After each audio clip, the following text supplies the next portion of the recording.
কি হইছে ব্যাক এরকম হ্যাসার মতো মুখ করে খাড়া রইছো কিল্লাই?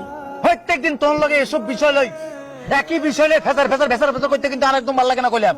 প্রত্যেকদিন আর লাগে গেছে গেছে ফেসার ফেসার করতে কে বলছে? আর প্রত্যেকদিন এগুলো উনতে ভালো লাগে না। তাইলে ব্যান্ডে বেলা উড়ি তুই কোনায় গেছো রসু করে আগুন না দি খানা টানা না রান্ধি হ্যাঁ তোর স্বামী তোর হরিকে না খাই বই রয়েছে এই খবর আছে তোমার? বাবুরে কি মুশকিল ব্যাকের না খাই বসে থাকতে কে বলছে? না রান্ধলে খাইবো কেমনে রান্ধন লাগে না কিল্লাই? আর এই সংসারে আসার আগে ব্যাকে কি না খাই থাকতো নি? এরে হেপি কি আরে রান্ধনের কথা কইতাছিনি? রাইলে সমস্যা কোন নাই?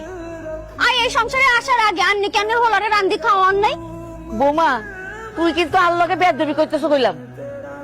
এরে হলা তুই কারা কারা বড় রং তামাশা দেখবি নি কিছু কইতে না? আর মেজাজ খারাপ হইলে কিন্তু আই কিন্তু সাইক্লোনে যাবো কইলাম। আমি মেজাজ খারাপ হইলে ঘরে কিন্তু আগুন জ্বলাই দিব খবরদার কইলাম।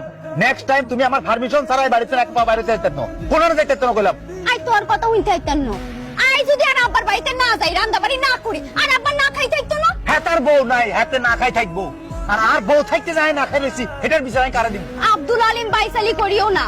তোমার স্ত্রী হিসেবে এই সংসার দেখি রাখার দায়িত্ব যেমন আর বাপের একমাত্র সন্তান হিসেবে হেতনের সংসার দেখি রাখার দায়িত্ব কইলাম আর। এখন তুমি বাঁচিল এই সংসারে আরে কখন লাগবে মানে প্রত্যেকদিনের গ্যাসর গ্যাসর ফেসা ফেসা আর ভালো লাগে না। ইয়াল্লাই একটা সিদ্ধান্ত লইছি। কি সিদ্ধান্ত? আই যদি রাতের বেলা তোমার বাড়িতে থাকি দিনের বেলা থাকুম আব্বার বাড়িতে আর যদি দিনের বেলা তোমার বাড়িতে থাকি রাতের বেলা থাকুম আব্বার বাড়িতে।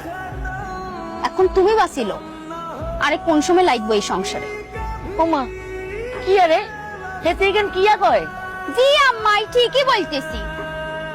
আয়ানের গলার সংসার করিও কিন্তু কিস্তিতে। ইয়ে আয় তো আর সংসার করুন কিস্তিতে।